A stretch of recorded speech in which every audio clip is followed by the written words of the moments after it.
Well, the ladies of The View weigh in on abortion and take a blind side at religion. Normally, I wouldn't weigh in on such a heavy topic.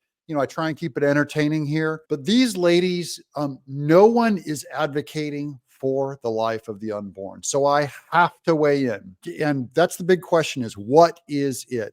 If it's human life, there's no excuse for taking it. If it's not human life, then there's no excuse needed to take it. It's a clump of cells, it's a chunk of rock, it's nothing. And that includes all of you when you were in the womb. You could be taken and it would not matter. But because it is human life, innocent human life, from conception, no one has a right to take it. I'm just going to offer that argument. I'm a voice for the unborn. I only want to know, do any of these ladies in this segment offer any argument that counters that? Because they will not argue from that position. So here's all the ladies on The View. Many of them even claim to be pro-life, not offering one single pro-life argument I just gave you. I'm here to defend the unborn, and I'm here to defend every one of you who were once a fetus. That's all of us. A fertilized egg. We all came from it. So I'm advocating for all of you, regardless of your position on abortion.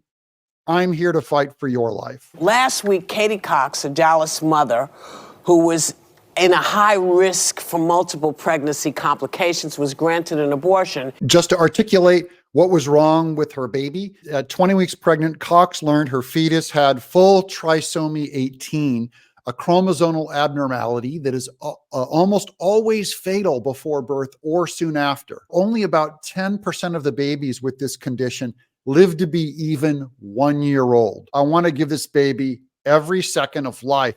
How terrible that you're only going to get 1 year on this earth and your parents are trying to take you out inside the womb. And some of you have gotten abortions. I'm not here to pile judgment or guilt on you. I will always say that you ought to go and repent to God and have Him take care of that problem. But after the Texas Attorney General appealed, the state Supreme Court overruled the first judge. This latest decision came just hours after she left the state to terminate this pregnancy because it's a problematic pregnancy. This isn't somebody who's just said, oh, I'm going to have it. Just to be clear on this issue, all of these ladies would be for her terminating this pregnancy, even if the baby wasn't special needs, even if it was fully healthy. They all advocate for taking this baby. So it's a moot point. I don't understand why people who don't know how my body functions and what it does and what it needs, I don't know why they're in charge when I'm paying taxes. Get out of my uterus. Get out of my... I want you to get out of the baby's uterus. Let's pretend the baby is a female in that womb. What makes you think you can destroy this baby and get involved in her uterus? Whoopi is blind. They will not look. They will not consider it. I'm representing science. That baby has a uterus. It is scientific. If it doesn't yet, it will in a few weeks. I'm using her argument against her. What gives her the right to go and get into that baby's uterus and destroy it? But when there are people at risk and there are a group of folks making decisions about my body, I don't get it. And this is not advocating or saying no to. I'm saying leave my body to me and my doctor. Leave the baby's body to his doctor. That's how this is going to work for this entire show. What you say about the mother is there for the baby. It's what is it? It is human life, and you have no right to end it. They say Cox's doctor did not establish or attest that Cox's symptoms were life-threatening, but noted it should be up to doctors, not judges, to decide whether to provide an abortion. She's saying that a judge shouldn't have the right. I don't think doctors have the right to end life either. Neither do mothers. So the same argument that she uses against a judge, I will use against a doctor, and I would use against a mother. I think people hinge their they hinge their thoughts on religion. Oh, Lord, here it comes. And this issue. We are not a theocracy. That is the dumbest argument there is. We are not a theocracy. We're not an atheocracy either. No. We are a democracy. God And that is why We're a democracy, and the democracy appointed that judge. So even if the judge decided to say it is my right, that would be put there by a democracy, and she would be overturning that democracy. I'm with her, actually. I don't care what a democracy says. I'm a moral human being. We're all moral human beings before we were ever born in this democracy, democratic republic. knows in the audience and at this table, I'm Catholic. So in my faith tells me I can't have an abortion. It's against God. It's a sin. It's all of these things. But I can't tell you what to do, or you what to do, or you what to My faith tells me I can't eat human beings, but I can't tell you not to do, because it's not a place for the government. I'm a Christian, and there's something in the Bible that says deal with the plank in your eye before you fiddle with someone else's splinter. So it's already implied that you got a lot to work on. I got a lot to work on. You got a lot to work on. I don't have time to point fingers at other people. I got to get this together if I'm trying to go there. So it's healthcare. And that just comes from nowhere.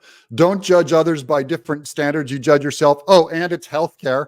Abortion is healthcare. It is literally anti-healthcare. It is removing the health of the baby. I don't rely on the dogma of being a Protestant or a Presbyterian, but same God you pray to, different answers in my prayer. So one thing beyond the log in your eye, I was also taught that we had a judgment day and it wasn't here. Right. We have judgment day and it's not here, so don't judge that person over there who's a cannibal. It doesn't make any sense, you dummy. That you may believe that people are murdering babies and all those things, and you'll answer for your decisions, and I'm going to go ahead and answer for mine. That's all I'm responsible for. Not comforting. The part that gets me here is the hypocrisy of this issue in general. We care about a life, but not when it's actually living and needs social services because someone... Oh, clap everyone at the dumb. Clap at the dumb. My wife and I give more money, not only time and money and treasure and our lives to help women, including women who have had abortions, but women with tough pregnancies with their babies growing up. We help fund it. We help fund the poor. We help take care of families, all that we can. So I'll take that away from you. Not only that, but statistically, conservative evangelicals who are more pro-life give more charity across the board, including giving more time. We give more blood. It's people who believe like you who actually give less and help less women. You talk about the privacy with guns. Like, I want my guns. I want to protect my guns, but you don't mind when you invade my body. So dumb, I can't even follow. Like the amount of times, death penalty, Sonny, we talk about it. Death penalty is usually a belief on the right. Well, what about that life? So we get to judge sometimes, we get to choose some lives. No one will say the unborn life is worthy of a death penalty, which all of you are promoting right now. The baby has done nothing. The people who get the death penalty, allegedly, are, regardless of what you think of the issue, you'll at least agree that if they're guilty of something. You may not agree with the punishment, but to say that the innocent human life is no different than a mass murderer, is weird. Again, these are morally retarded people. We don't put enough into the mother's life. We're talking here, the reason it was always about viability is without that mother's life, this baby wouldn't exist. Yeah, and if that mother's mother had an abortion, that mother wouldn't exist. At the very least, if your parents are pro-life enough to have you, you ought to be pro-life enough to have someone else. None of them, not one pro-lifer on The View, will represent half of America. I'm here to defend their sanctity. If their parents wanted to get rid of them, I would say you can't. I'm Doug in Exile.